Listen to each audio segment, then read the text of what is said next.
So, it's that time of the year again. End of the year recap time has come. And yet somehow we're still here. But today, we're not gonna be breaking down stats or the rankings, because I hate numbers. Instead, we're going to Yeah. be talking about how the year was like. Yeah. And look back through all of the moments that made us laugh, made us cry, and also just made us watch in sullen silence. So, grab a seat, because this is VCT Pacific End of Year.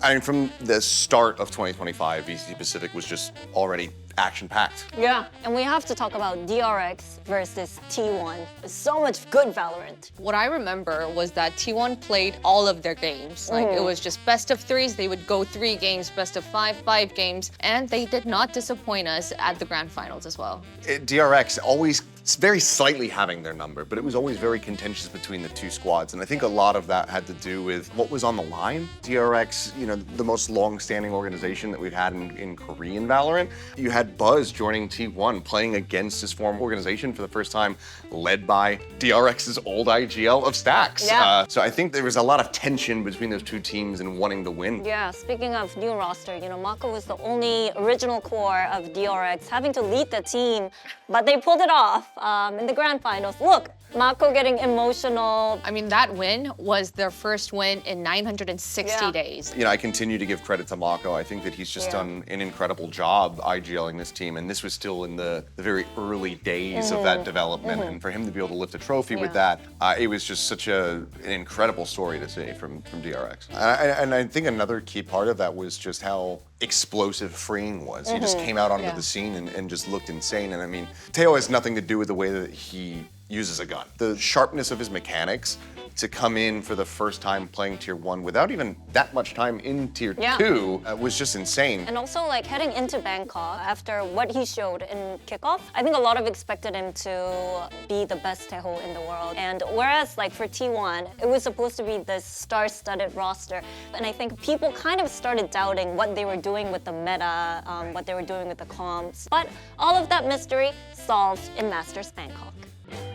So, come February, we flew out 2 teams, DRX and T1, to Thailand. Well, this was the first international event in Southeast Asia, so that was big on its own. Yeah, and you could tell the fans were just so electric the entire time that we were there. They were so excited. But honestly, though, did you guys actually think that a Pacific team was going to win it? I always think that Sure. Pacific team was gonna win. Sure. Similar. I, however, did not think that it was T1 that was going to be able to Yeah, do that. true. I thought that DRX was going to be the team to be able to smash their way through everyone. I feel like the destiny of the 2 teams kind of changed when they had to face each other in an elimination match. And I remember being literally toned because I was wearing T1 jersey and then DRX jacket on top of it. But in the end, it was T1. And we have that famous moment. Oh, the Who's the best team in Korea now? One of the highlights, I think, of the Yeah. year when it comes down to trash talk. And it really was a tonal shift. Both teams had lost to vitality and then get forced to play against each other. T1 now gets the upper hand, and then they just go on a tear. And the fact that they also had to beat every single #1 seed from every other region, it was an insane run that I don't know if we're ever going to see anything quite like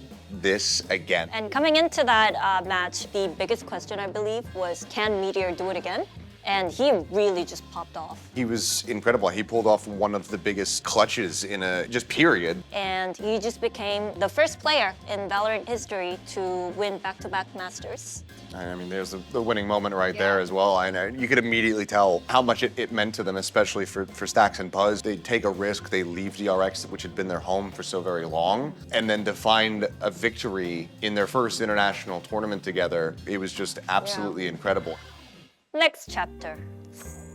We have another crazy winning streaks happening. It was boom. Yeah. And I think everybody was just kind of boomed at the idea that Yeah, they it were was- 5-0 in their group, and their group had Jenn Lee, PaperX, DFM. Like, I had decent expectations for Boom coming in. To be able to get all 5, it was just showing that Boom well and truly had found their stride, and they were just peaking at the right time. But, you know, they made it into playoffs, kind of ran out of steam. But there was one team that really, really struggled to actually qualify to playoffs, and that was Paper X. And then I think this was the beginning of the Paper X train Yeah, the choo-chooing. Track by track. Yeah. It was already huge news that Paper X had signed Patman and he was kind of waiting in the wings. And then it finally happened and it's looking like it's working and now they're, I'm starting to have some hope. Can they make it through a playoff run to make it to Toronto? I still think that that's unlikely. And then it just had this like exponential gain where it just got so much better so quickly and Patman just fit in so incredibly well on stage. I think that's also a pattern because like Paper X brought in new person into their original team and then we have RQ who brought in Crazy Guy and that switched things up for them as well, right? Yeah, it was weird to see that like both teams had made these like sudden adjustments and then managed to find success immediately. The fact that he was coming in late, had no experience really playing with any of the players to just so easily be able to guide them to lift their first ever trophy. It was amazing to see. With RRQ winning their Stage 1 trophy, there they were in Toronto, their first international event, alongside Jenn Lee and Paper X. Yeah, so I mean, Masters Toronto, it already felt a bit different going into it, and I think it's because we had RRQ going to their first ever international. Obviously, a lot of buzz around this because at the time, Jimkin was looking like maybe the best player in the world. Their mission was to kind of prove to the world that they deserved to be there, but early exit. It was rocky. It was a necessary failure for RRQ to just kind of embolden them moving forward. But you know who else kind of stumbled? Jenn Lee. It was a pretty brutal way to go out, making it so close to closing out a map, but then struggling and just seeing these teams run it back against them. I mean, Jenn Lee looked like the best team in the tournament. But then once they got into that series versus Fnatic, they just continued to hit these brick walls and just, after that, they never really were able to fully recover. That left us with one more Pacific team. Yeah. With the fate of Pacific on their shoulder, and that was Paper X. And then when the music stops this time, you go in for the fist bump. Yo, boys. Go, Victor, 3 minutes ago. Walk out like this, Jay. From the birds, right? Sweet onion. And you're using your right hand to wave, right? Walk like this. Bro, don't eat lah. Yeah, this is vibe. This is aura. Right? And you go. Cheers. Jay. Sigma boy. Focus here, guys. Alright, guys. Whatever happens, happens, guys. But I think you have every reason to be very, very confident in this game, guys. Even if you start slow, whatever, it's a long day, guys. Okay, make sure you get your food in. Make sure we eat. But no matter what, guys, the thing that's going to win you this game, right, is comms and positivity. Yep. And the team that can feel the stage more, feel the zone, feel the thing. Okay? Go. Shake it up, boys. Hype everyone. Yeah. Hey, where's the food? That was when the train happened, right? The unstoppable train. I still remember every time like the camera would go to the audience, everyone had the Paper X train. They looked like they were ready to win. Or Yes and no.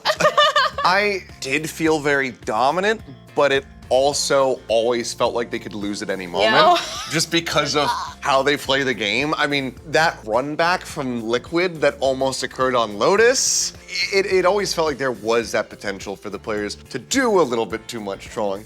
I remember, getting back home to Korea and just staying up late. I was like, I have to watch the game.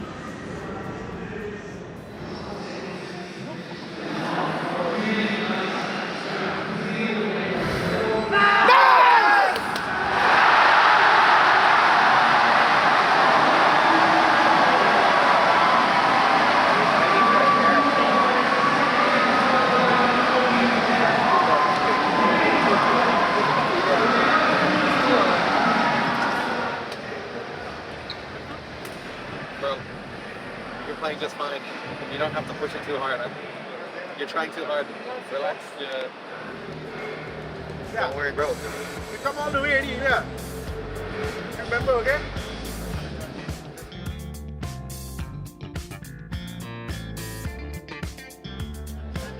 Let's go, boys. Let's go. Smile a bit, laugh a bit, let the pressure out. Patience is there, but a paranoia. Hold on, you till out into your hands for Safekin. He's out of the fights. And something is wrecking them from on high. Paper X do it all. And it was just one of the most exciting trophy lifts that I've had. Yeah. That is like back-to-back-to-back Yeah. Masters trophies for Pacific. For Pacific. Now, this was the start of an era and a dynasty, in fact. We know what's next for us then. Bring it home. Yeah. Choo-choo. Moving on! Yeah. We had crazy stuff happening. It was just unpredictable stage. But in the best way possible. Yeah. There were so many wild moments throughout, and I think one of the biggest ones has to be Zeta Division beating Paper X. Zeta just went so ridiculously crazy. I mean, they crushed them. And it was actually like a good season for the Japan teams as well, because DFM, they made it to their first playoffs as well. I was rooting for them, and I'm Yeah. really looking forward to seeing more of DFM as well as me in the future. We also had, our first roach, our first international Yeah. grand final, taking Pacific out on tour. I think we had a full house. Full house, everything Yeah. was sold out. Everything was sold out, but we also had Yuki. Jenn 다이조부 신발 무효. Yeah, I You've still. studied the lyrics way more than I It's have. basically 다이조부 her. 신발 Her 무효, name, yeah. Jenn Daijobu. That match, Talon versus RQ, that changed everything. It's such a heartbreaker, obviously, for Talon. Just being a map away. So brutal.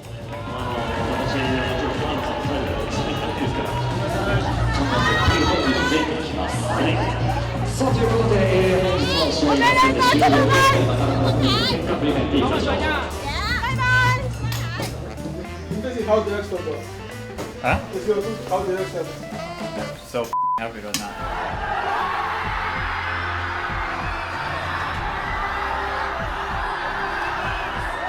And with RRQ, after their performance in Masters Toronto, people were kind of skeptical. It just felt like there was like a weird glitch in, with Masters Toronto, but then Yeah. they just picked up exactly where Yeah. they left off from stage one. And they just came in and they just started knocking these teams out. Yep, so the grand finals day, we had RRQ facing Paper X.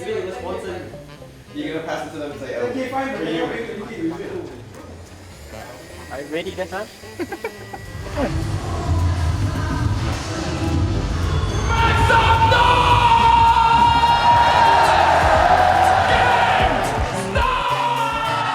I wasn't sure really what to expect going into it, but Paper X just ended up being just so dominant on the day. And I mean, granted, RQ were working under a little bit of duress, and overall they still put up an incredible performance, but Paper X was just something else. And something in particular was looking like an absolute god. He just had figured out how to master Yoru. He was just looking like the best opera in the world once again, and he was just unstoppable. He won MVP, the golden keyboard as well. I'm glad that the Japanese fans got to have their moment and watch, Smith win the MVP award. That was super sick. I mean, Paper X, they got their international trophy and they came back home and then they got their regional titles. So it was like, Paper X, what's next for you? Paris? Bonjour. Bonjour. We have to talk about Champions Paris. RRQ's first championship. I hope we don't have many French viewers. I mean, first time, going to a championship stage. I would say that everything was improved, but it's also where teams are going to be giving it their all. Yeah. It is where you're going to find the toughest opposition. Yeah. So in the end, not the strongest performance from RRQ. Would have loved to have seen them make a stronger run for themselves. But we did have a lot of rookies performing really well, and they were just fearless. I mean, I think the clear standout has to be Hyunmin. Stepped into the role on, one of the most storied teams and was able to very much hold his own and go above and beyond. And I also think that DH definitely pulled his part, did his job on T1. There were a pretty good amount of moments that when he was the saving grace, when all the other players were down. Yeah, great performance and great outing for him on stage, even if T1 didn't make it the deepest run at Paris. Well, let's talk about the heartbreaking moment. The RX Derby. This one hurt. Yeah, we're like, who do we cheer for? I was like, no matter what, I'm happy, but also will be distraught. Yeah. Right. There was no real winning, no real losing. It just hurt, and I was just hoping for a good game, and in the end, they were able to give it to us. Yeah. I guess if I was happy about anything, it was seeing DRX being able to, once again, kind of break the stigma curse. and the curse and make it into that third place, which they hadn't been able to do since Istanbul.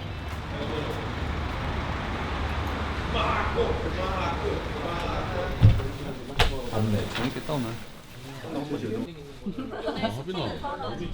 사람 너무 많은데 결승은 이 오빠가 더 많다고? 지금도 너무 많은데? 절반이 되잖아 저기.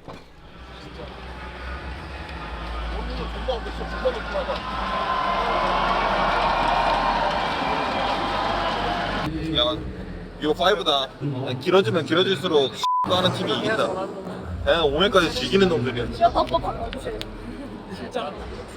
Hi, how are you? Feeling bad? What? Tired? Nervous? Nervous? Yeah? Okay. What did Marco say? Let me see what Marco said. Yeah, let's hear it. We're talking about teaching Korean, I think, right? Okay, let's go. Fanatic, you go first. What are you gonna say, Marco? What are you gonna say?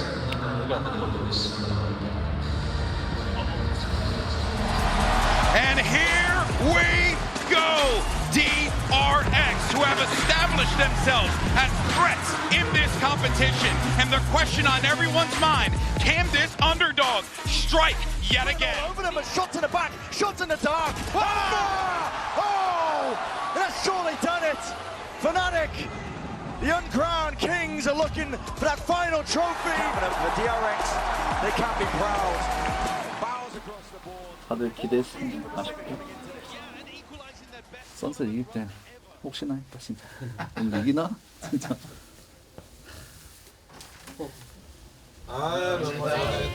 고생했습니다. I think it was a testament to the grit that these players have, especially Mako, but also to the determination and just the guidance of the coaching staff. And I think the fact that like Paper X and DRX, they were both looking good, they looked confident. A lot of us expected that maybe this year is when Pacific is gonna get a Champions Trophy. Maybe it is gonna happen, maybe 2026. 2026 for sure. For sure. But honestly though, I thought we could catch a break after Champions Paris, but no. Yeah, after Paris, it wasn't about how far Pacific can go. It was about what is next for Pacific, the future of our region. And it was? Ascension. Yeah, time to ascend. Yeah. This was a weird one. I mean, a very contentious Ascension, which going into it, like I fully anticipated that it was going to be Nongshim and Boom, but I mean, from the outset, it was SLT and then Velocity who were kind of catching our eye. On the side of SLT, they run these quirky comps and somehow they make it work. They, take full advantage of the sharp aimers that they have on the team, and I think a lot of people are kind of looking forward to how they'll match up with other teams in Pacific. For me, Velocity was a bigger surprise. Yeah, I think that most people were probably shocked by just how strongly they came out the gate. I mean, obviously, Velocity has a core, a three-player core that has played at Tier 1. You've got SK Rossi, Russ, and Lightning Fast, but they just came out swinging, and it was incredible to see. I feel like because we don't know about the players as much, I think Ascension was a breath of fresh air. Ascension didn't transpire at all in the fashion that I kind of thought it was going to. I mean, because, like you said, SLT, they took that first spot. They go through flawlessly, in fact. Then the community and us, we're all just kind of like, oh my God, like now we have to choose between Nongshim or Boom. But Nongshim, once again, just managed to come out on top. Yeah, the fact that they were able to do it again without their oldest leader, it just shows that the Nongshim players, they didn't waste that year they had on Pacific as well. Like they all learned their lesson and were able to, utilize that at the right time, and they'll be with us next year in Pacific as well. Yeah, and after Ascension, the game was changed. Yeah, we cannot forget about our girls at GC. Yeah, I mean, it was super sick. Two teams we want to highlight. It was Zipto with their new roster. Also Ninetales going on crazy win streak in GC Korea. And I think it's worth highlighting how those two teams qualified for champions, because Falcon Vega, they were one team that everybody expected to qualify for champions. I remember it was Zipto versus Ninetales, and Zipto won. So Ninetales had to beat Falcon to play in the grand finals against Zipto.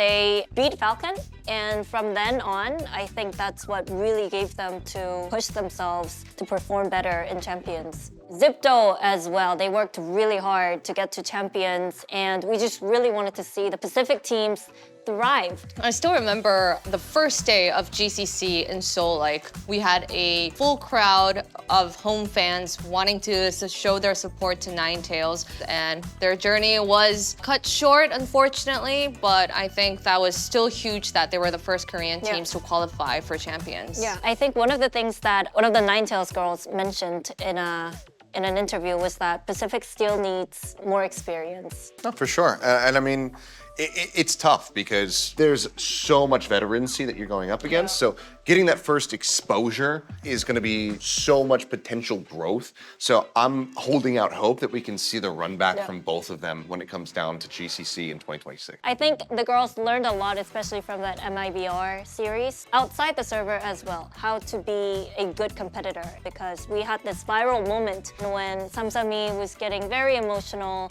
and the MIBR players just came up to them, gave them a nice hug, and it was just very wholesome. And it wasn't just about GC, it was the whole VCT community coming together and to show their support. 섹션이 있다고요?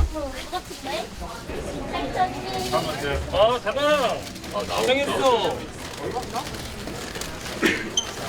왜? 수고했어. 괜찮아?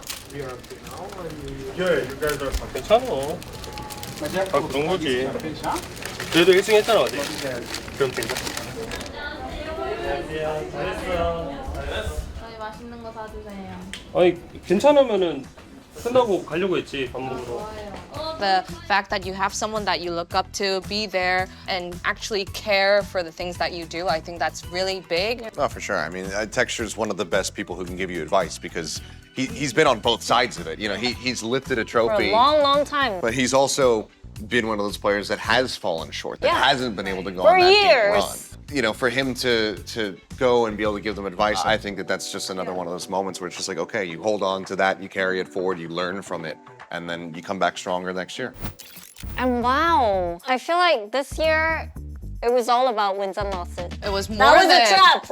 It was more than wins and losses. Okay, I think it was about the growth and the crazy stories, the unpredictability that we were able to see this year. Yeah, I mean, it feels like less of the year and the season coming to an end, and more like the start of something potentially even bigger. And you guys, thank you for being part of this journey with us. Whether you joined us from kickoff or along the way. And that was our 2025 season all wrapped up. See you in 2026. 2026. VCT Pacific. Pacific.